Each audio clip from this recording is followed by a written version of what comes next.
Hello guys, నేను వచ్చేసరికి మనం టైప్స్ ఆఫ్ హ్యాకర్స్ కూడా నేర్చుకున్నాం కదా. దాంట్లో ethical hackers, okay, black hat hackers చేసే కొన్ని పనులు, so common hacking techniques and how to prevent them, దాని గురించి చూద్దాం ఇవాళ ఒకసారి. సో వీడియో రికార్డ్ అవుతుంది కానీ ఫేస్ కనబడదు. నిన్న ఫేస్ పెట్టా కానీ వాయిస్ రావట్లేదు కాబట్టి ఫేస్ పెట్టలే ఇప్పుడు. సో మనకు వచ్చేసరికి హ్యాకింగ్ టెక్నిక్స్లో మెయిన్గా fishing, malware, SQL injection, DDoS, వీటి గురించి చూద్దాం ఫస్ట్ మనం. సో ఫిషింగ్ వచ్చేసరికి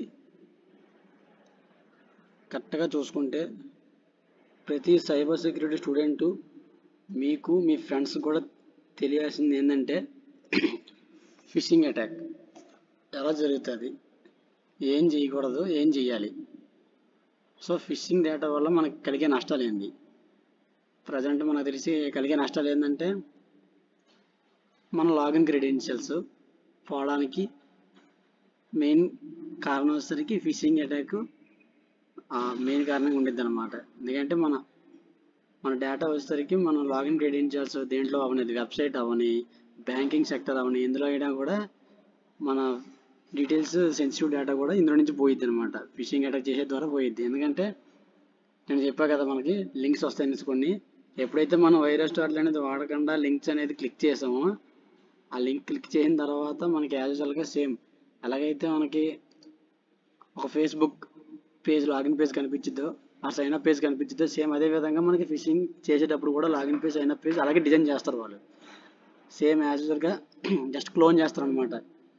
సేమ్ పేజ్ని క్లోన్ చేసి మనకు పెడతారు అనమాట. సో మనం ఎప్పుడైతే దాన్ని అక్కడ మన యొక్క డీటెయిల్స్ మనం పెడతామో ఆటోమేటిక్గా ఆ డీటెయిల్స్ మొత్తం కూడా అటాకర్ దగ్గరికి వెళ్ళిపోతాయి మనకి.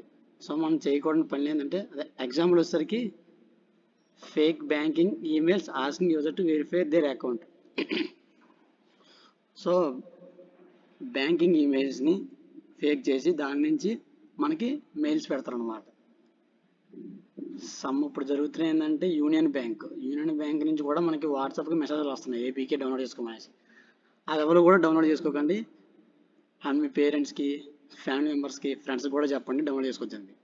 డౌన్లోడ్ చేసుకోకూడదు, అవి వద్దని చెప్పండి. నెక్స్ట్ వచ్చేసరికి ప్రివెన్షన్ మనం ఏం చేయాలంటే never click on suspicious links. So A link అయినా ఎస్ఎంఎస్ ద్వారా వచ్చినా, వాట్సాప్ ద్వారా వచ్చినా, ఏ లింక్ మనం క్లిక్ చేయకూడదు అంటిల్ అది మనకి ఒరిజినల్ లింక్ అని మనకు తెలిసే వరకు. సో దాని గురించి నేను చెప్పాను, వైరస్టార్ట్ అనేసి. సో దీన్ని వాడండి, దీన్ని వాడి మనం తెలుసుకోండి దీన్ని. నెక్స్ట్ వచ్చేసరికి antivirus softwares. So anti fishing అంటే మనకి ఆ లింక్స్ని కొన్ని యాంటీ సాఫ్ట్వేర్స్ ఉంటాయి మనకి. ఆ సాఫ్ట్వేర్స్ కూడా మన ల్యాప్టాప్లో ఇన్స్టాల్ చేసి ఉంచండి. ల్యాప్టాప్ అవని, పీసీ అవని, మొబైల్ అవని ఉంటాయి కొన్ని, అవి ఉంచండి. కొన్ని మొబైల్స్లో ఆల్రెడీ సెక్యూరిటీ ఇస్తున్నారు, మనం కావాలని తీసేస్తాము, అవి తీయకండి. నెక్స్ట్ వచ్చేసరికి మనకు మాల్వేర్లోకి వచ్చేసరికి వైరస్, ర్యాన్సమ్ వేర్, స్పైవేర్ ఇవన్నీ వస్తాయి. సేమ్ మనకి ఇది కూడా డేటాని స్టీల్ చేసుకోవడం లెక్కే ఉండిద్ది. అంటే డేటాని స్టోర్ చేసుకుంటారు వాళ్ళు కూడా మాల్వేర్ చేసేదాని ద్వారా. మాల్వేర్ సేమ్ వైరస్ వచ్చేసరికి మనకి ఏంటంటే ఇంజెక్ట్ అవుతుంది వైరస్. జస్ట్ సేమ్ ఏదైతే మన లింక్ నొక్కిన వెంటనే ఫిషింగ్లో ఎప్పుడైతే మనం లింక్ క్లిక్ చేసామో, లింక్ క్లిక్ చేసిన వెంటనే మనకి ఏమైందంటే మన డేటాని మనం రాసుకొని ఇస్తాం, అదే మనం టైప్ చేసి పంపిస్తాం వాళ్ళకి.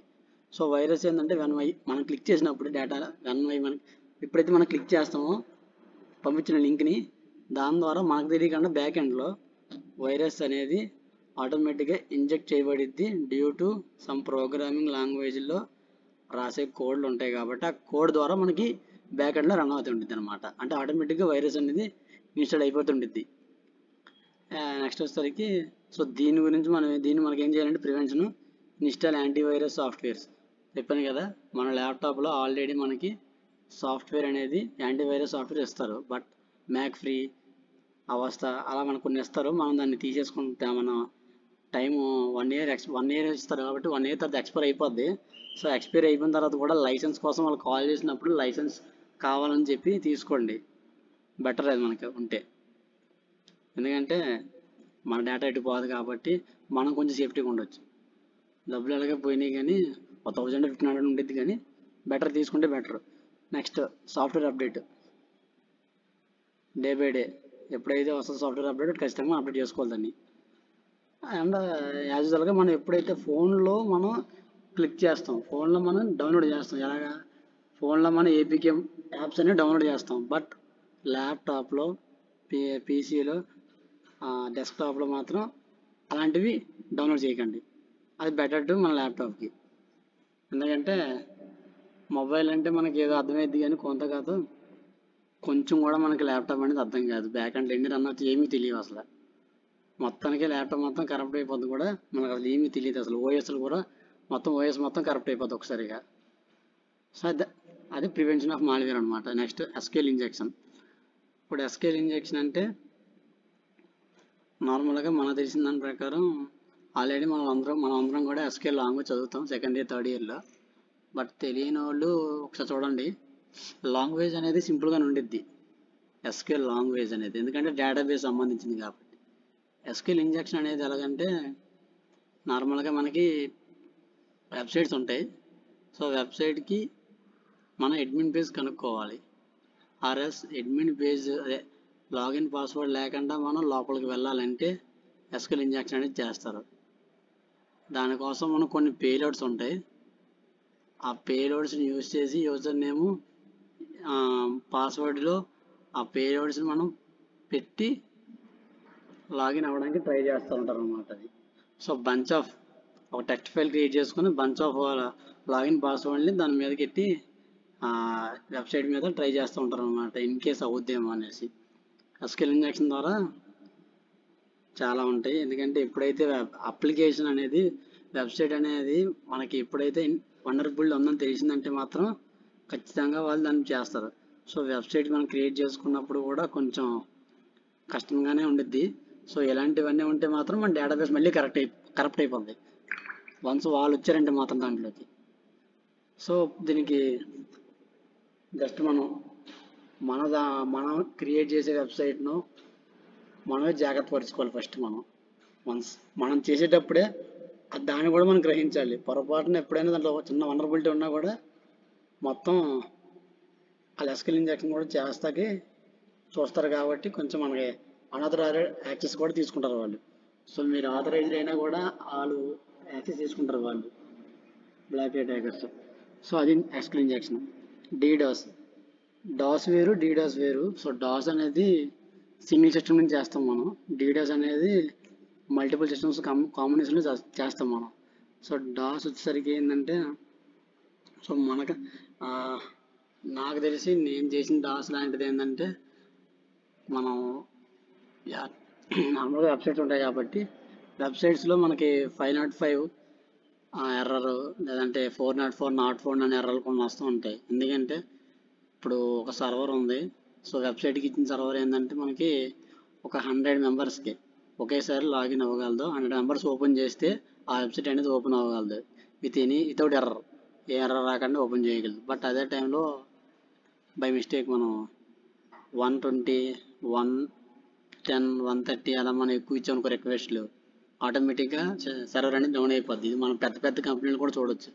ఎప్పుడైతే లాట్ ఆఫ్ మెంబర్స్ దాని మీదకి రిక్వెస్ట్ పెట్టినప్పుడు అది రాదు, ఎందుకంటే ఫస్ట్ కమ్ ఫస్ట్ సర్వర్లో పనిచేస్తుంది. సో ఎవడైతే ఫస్ట్ పెట్టాడో వాడికి వచ్చింది. సో 100 మంది తర్వాత మిగతా వాళ్ళందరికీ కూడా అది ఎర్రర్ వచ్చేస్తుంది. సో అలా ఇంకా రిక్వెస్ట్ పెరిగిపోయి కొద్దీ మొత్తం ఉన్న 100 మంది కూడా ఎర్రర్ వచ్చేస్తుంది అది.